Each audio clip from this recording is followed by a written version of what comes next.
Hey guys, it's Jessica Fury. Tune in every Monday for new episodes. Don't forget to like and subscribe.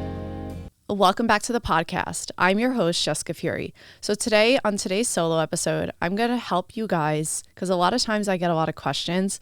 So I was like, you know what? I'm going to help someone who may be interested in starting a podcast. But before we get into today's episode, I want to remind you to like and subscribe to the podcast because it continues to create in this space and it continues to bring amazing guests on this podcast.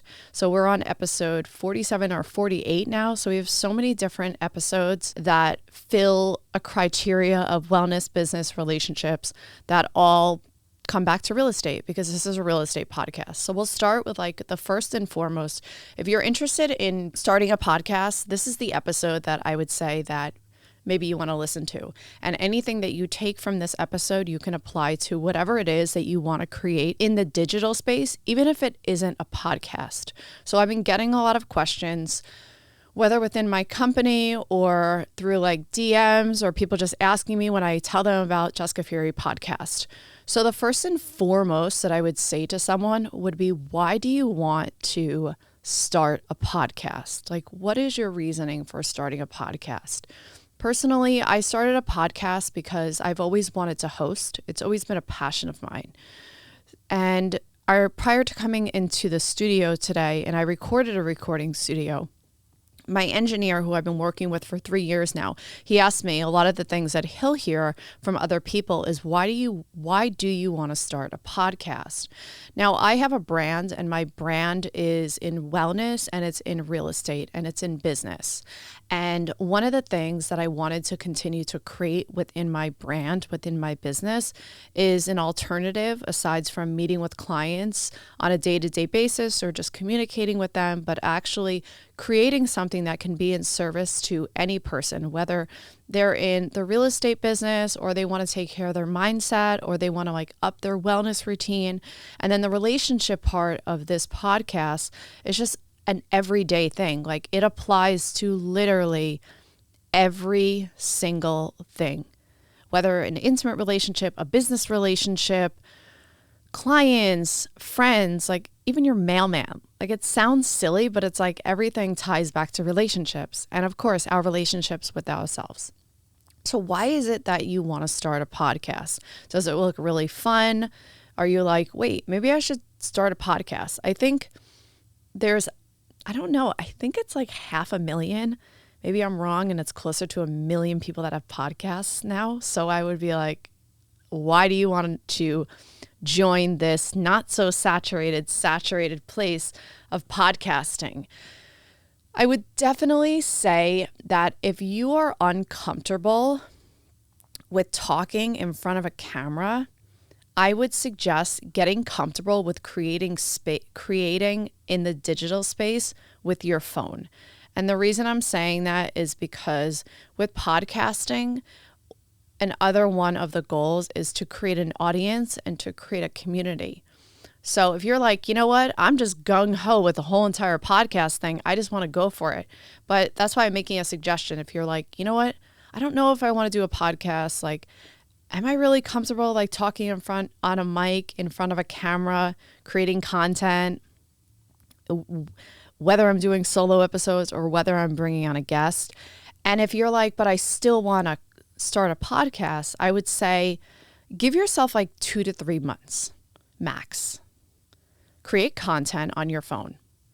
And there's a lot of like simple, easy editing platforms, apps now that are really super, super simple. There's CapCut, there's Adobe Pro, there's Final Cut, and sometimes you could just edit it. If you have like an iPhone or an Android, everything is so user friendly now that you can just edit it to be like a simple thing, add some stickers or emojis to it, and you could put it out there and create content. And if you notice that you're getting like the engagements that you want to be able to get, start to introduce your podcast and see the type of connection that you're making with your audience. Now, when it comes to picking a name to your podcast, I would say that this is something that I've played with for 3 years. And the reason I'm saying that is because if you've been following me, you know that the podcast originally had a name of Dumb Girl Podcast, which did connect and tie into learning and evolving within the space of wellness, business, relationships, and real estate.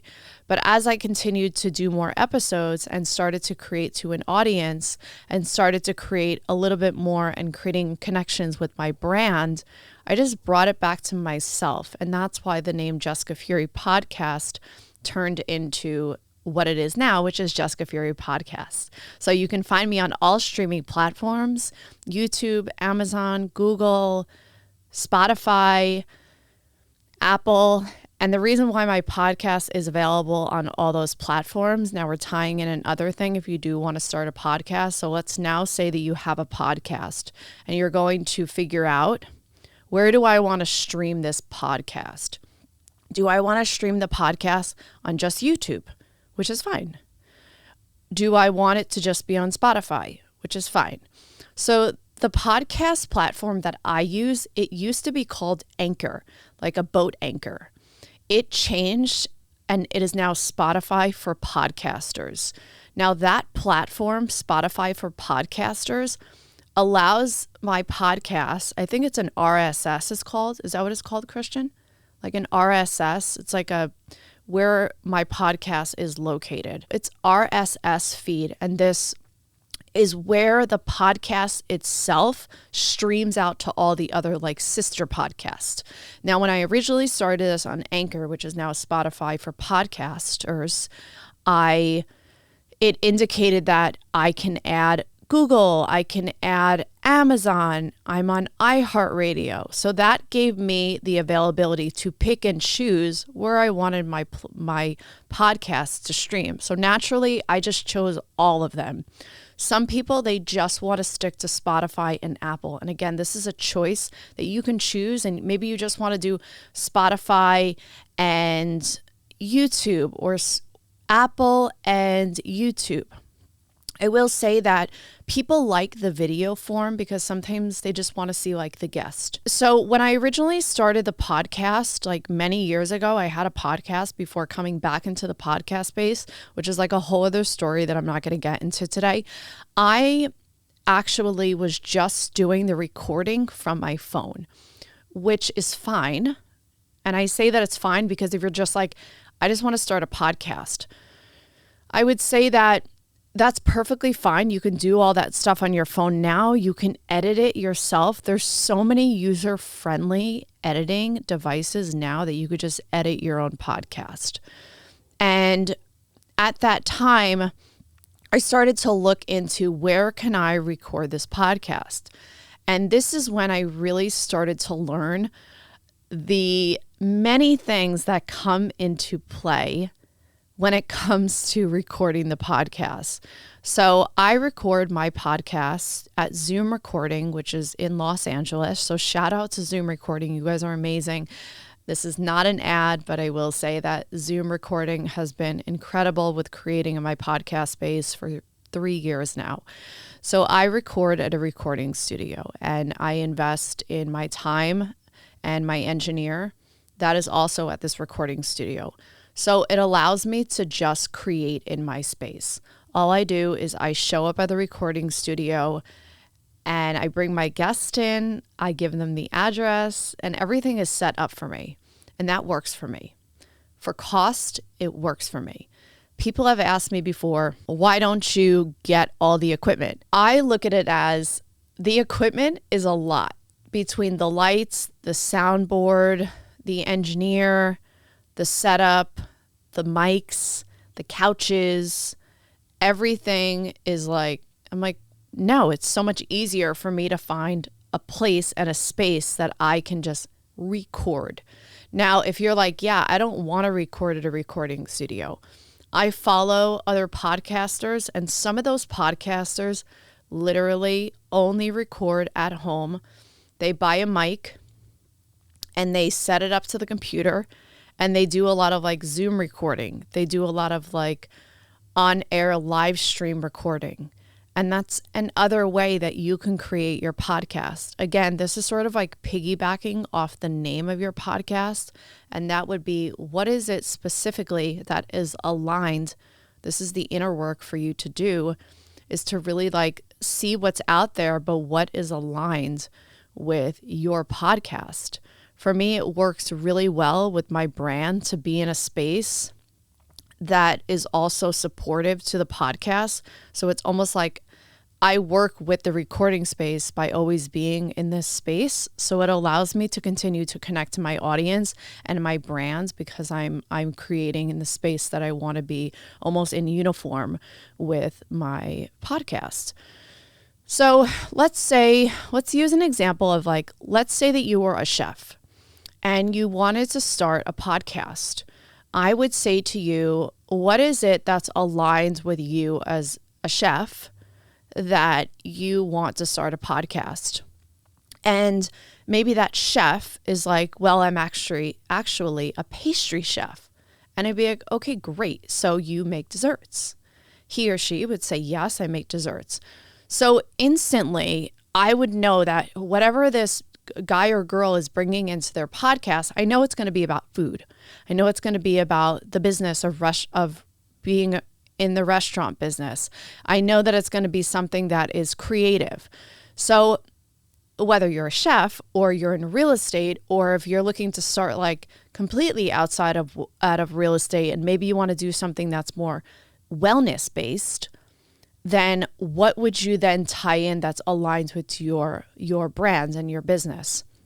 So for me, and I'm just bringing this back to my podcast, Jessica Fury Podcast, is that many years ago and up to this point, I was in the fitness and wellness industry, and I'm still very involved in that space.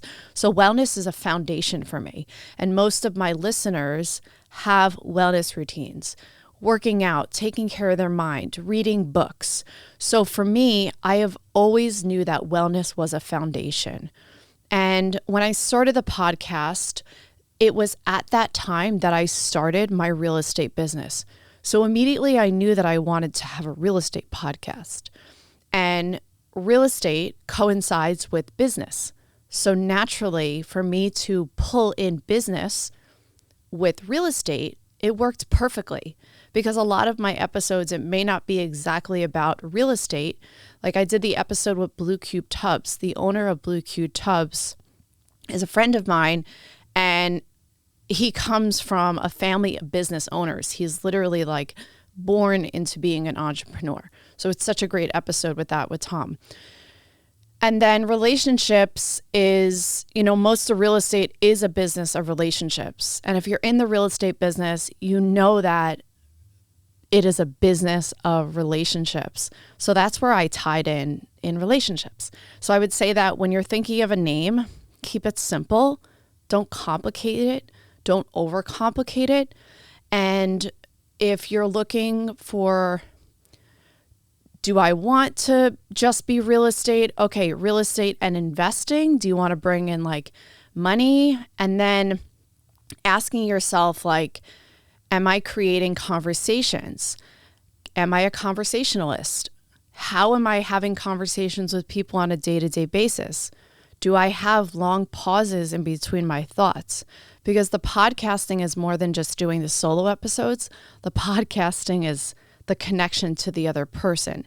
And one of the things that I've heard from feedback that people have said to me now is, I like that you're not talking the whole entire time. That's what people, except for the solo episodes, obviously.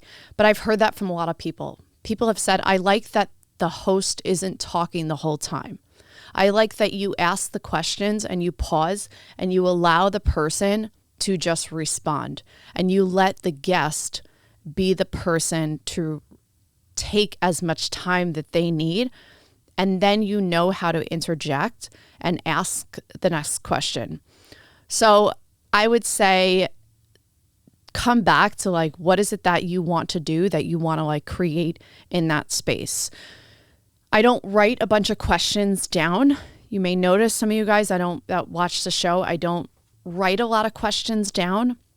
I actually like to just create a connection with the other person and sort of like feed off the energy. And I think it's also just a matter of like being present personally with the way that I'm creating my podcast. Some people do want to write down questions. In my opinion, I feel as if I can create a greater connection to the other person who's in my space by listening and being attentive to listening and responding based off of what the person that is speaking, the guest, is talking about.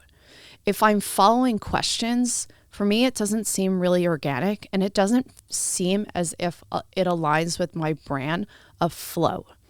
And I like things to flow. And that's why I like to create in the space with my guest to be something that's more of a connection to the person, as opposed to feeling really tied to questions. I'll have little notes that I write down that I want to bring up about the person, but I don't like to stare at questions. And that's just something that really works for me. And last but not least, most of us have social media. Where do you want to have your podcast in the social media space? Do you want it to be on Instagram? Do you want it to be on TikTok? Because the moment that you start the podcast, you have to put it into the digital space. So this podcast is on TikTok, it's on YouTube, it's on Facebook, it's on Instagram, and it's its own Instagram. Like Jessica Fury Podcast is separate from the other Instagram accounts, and everything is in uniform with color and contrast and just like a flow. So I would definitely say if you are looking to create in the podcast space, I would probably suggest writing out like 5 different things that you are connected to that you want to create in the podcast space. And if you have any questions, you can always just shoot me a DM at Jessica J. Fury.